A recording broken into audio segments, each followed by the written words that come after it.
I'm Nicola Tallant, and Crime World is back at Cork Opera House on March 27th, where Niall and I will be uncovering the secret world of Christy, the Dapper Don Kinahan.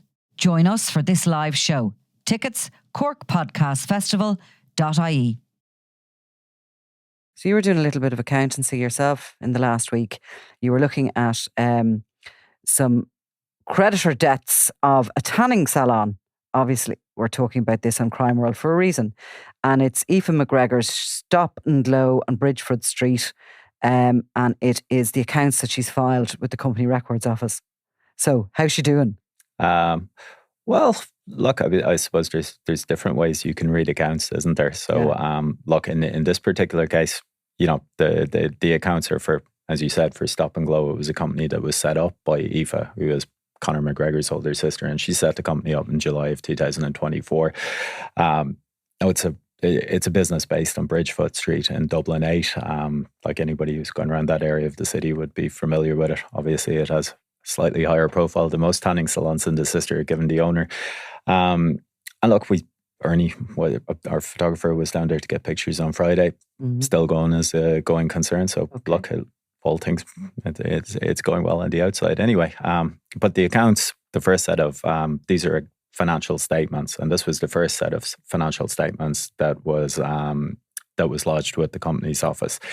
So we had a look at them, and yeah, look, one of the figures that jumps out is obviously the company has creditors, and the creditors in this case are owed €113,000, and that's money that's going to have to be paid back over the next 12 months. Like the accounts say that these are monies coming due in the next financial year. So there's that side of it, and then those are obviously the liabilities. That's the money the company owes, and then there's the company's assets. So like they have 17 grand in cash reserves, cash in hand and cash in the bank. So that's good news. And then they have another 4 grand in assets receivable. So you're looking at 21 grand there. And then there's the fittings and fixtures. So you're looking at 90 grand for that. So basically the assets and the liabilities for this company, they're quite even. The assets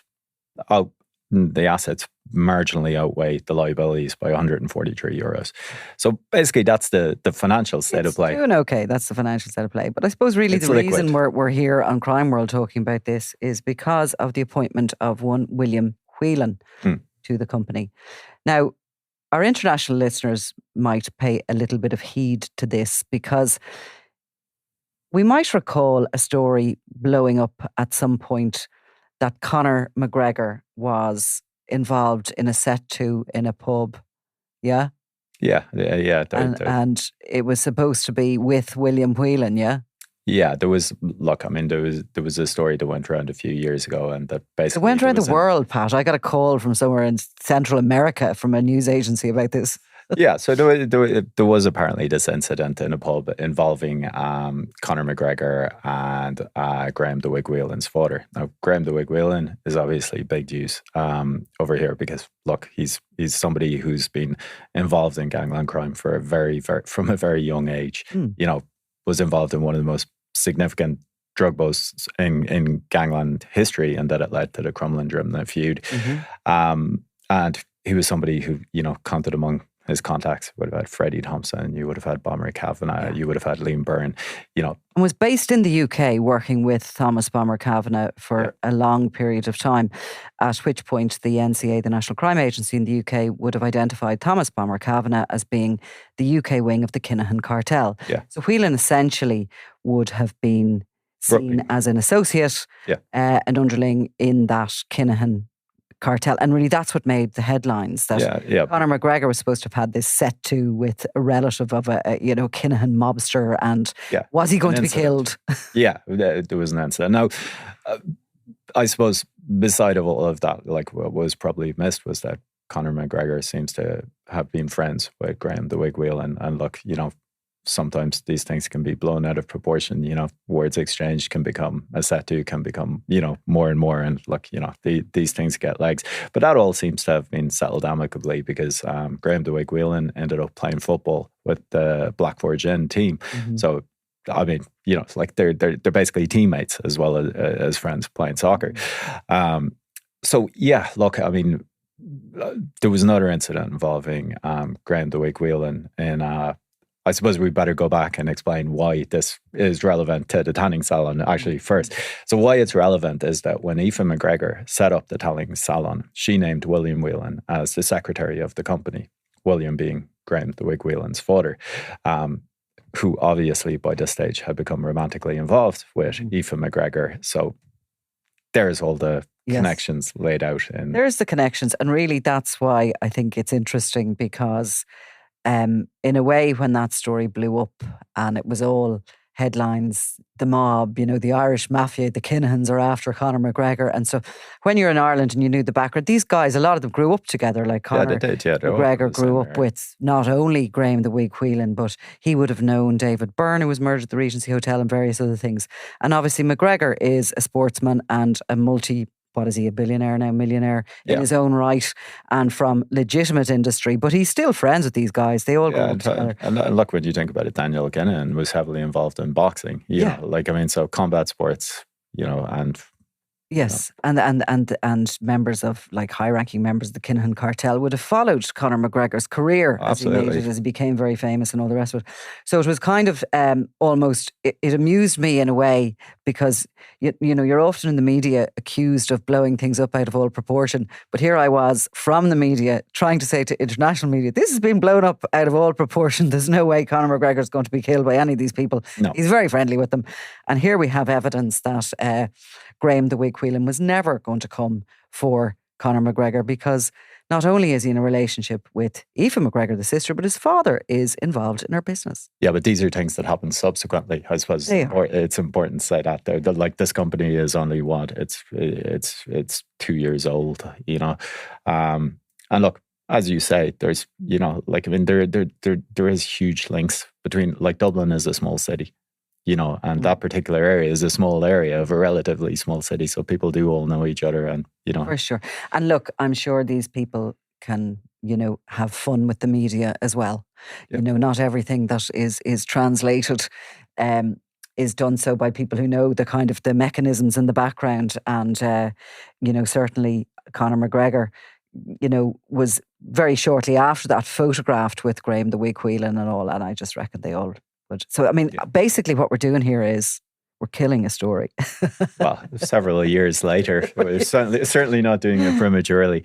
And look, there was no long-term fallout between the two of them. I mean, I think it was December 2021 where we were writing stories about Aoife McGregor visiting The Wig Whelan in Portlaoise prison while he was serving a sentence for money laundering.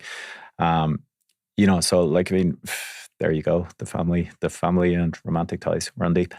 And we should finish this by saying, to satisfy everybody involved, that Aoife McGregor nor Conor McGregor have anything to do with organised crime. No, and nor does William Whelan. Nor does William Whelan, exactly. Thank you. Okay, thanks, Pat. If you're a crimeworld.com subscriber, you've probably already binged on our latest exclusive podcast series, The Regency 10 Years On, from the hit that changed gangland forever. This 6-part anniversary special revisits that fateful day when David Byrne was shot dead at the Northside Hotel, igniting a bloody feud between the Kinahan and Hutch gangs, one of the deadliest rivalries in Irish history. Here's a taste of the new series, exclusive to crimeworld.com subscribers. So that Friday was one of those really quiet days. I mean, we all knew that Daniel Kinahan was in Dublin for the Clash of the Clans boxing weigh-in. At least we knew he was due into Dublin the next day. That Clash of the Clans bout match had been heavily advertised. But the day itself there was just little going on. So there was very little happening that day. It's February. It's kind of a quiet enough time for news in general. And Alan Cherry and Ernie Leslie were on the road. They were at another story actually in Finglas.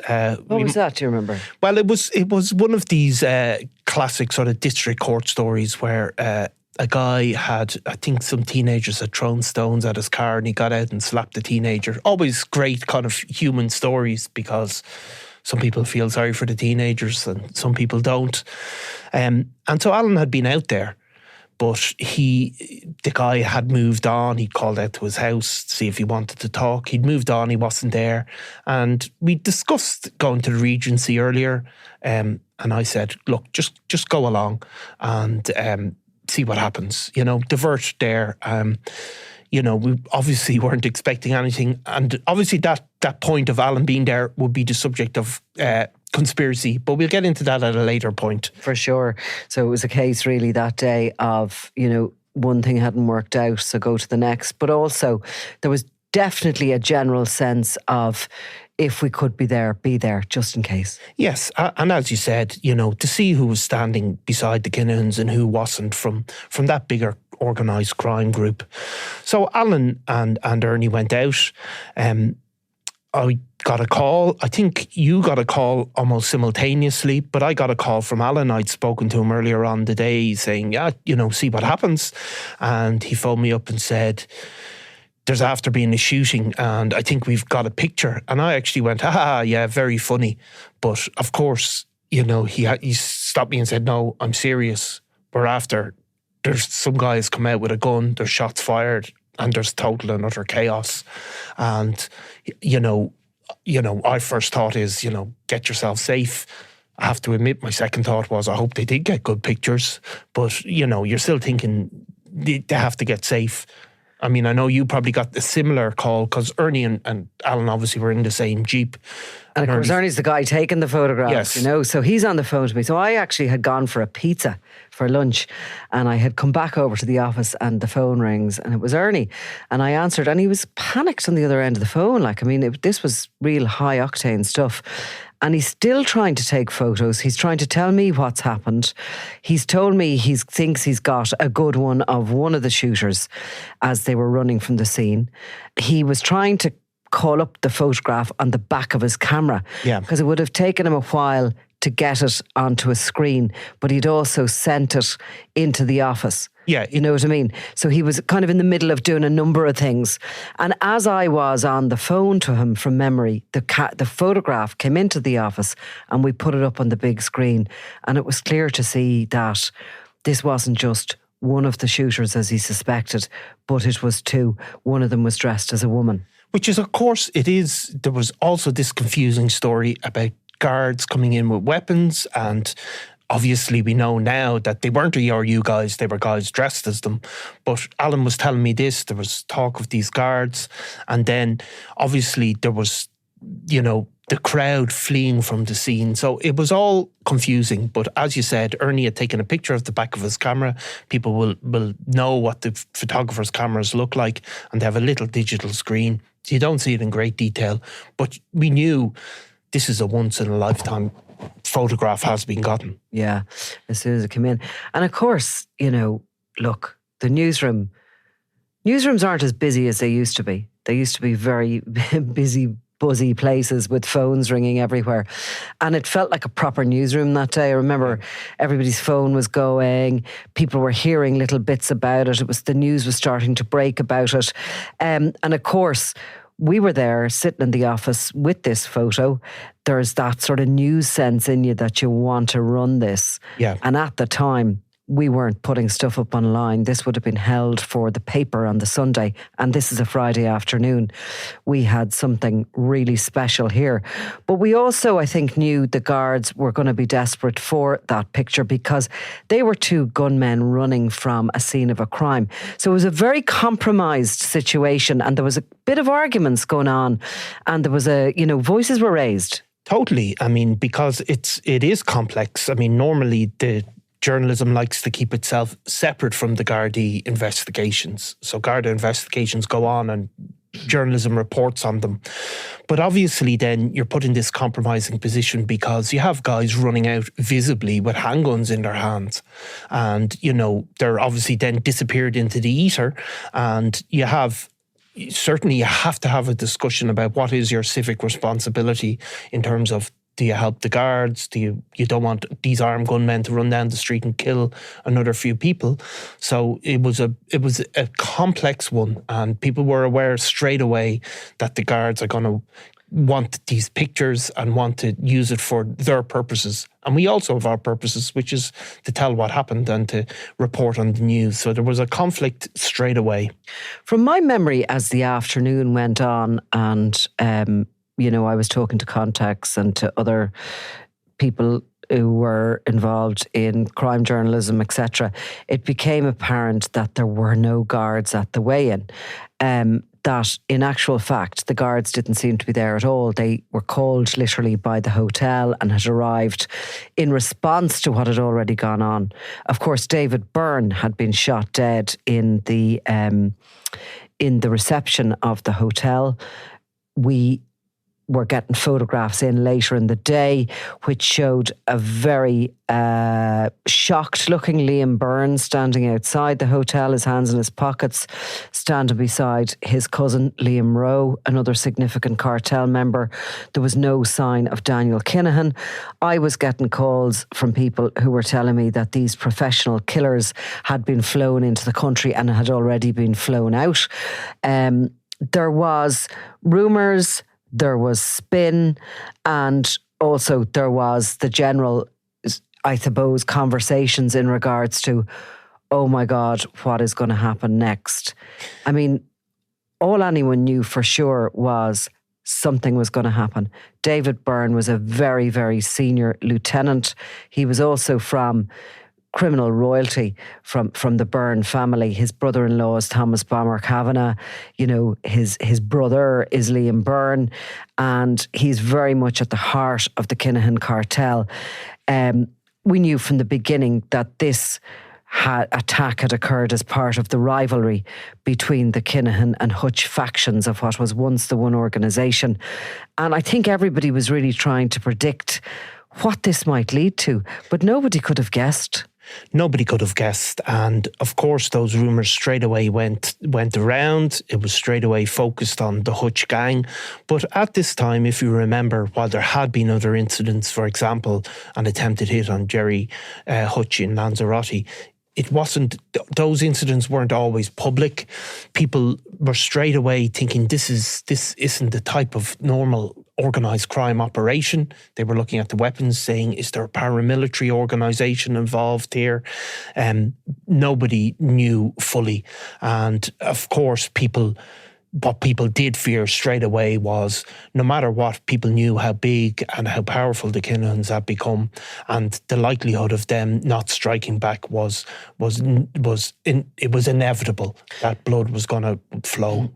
That bit absolutely 100%. But at that very early stage, I recall contacts of mine suggesting that the Hutches were an army. Did they have the backing of the dissidents? Was this going to, were they going to be very heavily armed? Because of that, they had contacts in the north. It was like as if people were trying to size up how two Premiership teams were going to play against one another. That's what it felt like. You've been listening to an extract from The Regency, 10 years on from the hit that changed gangland forever. Visit crimeworld.com and subscribe to hear the full series now.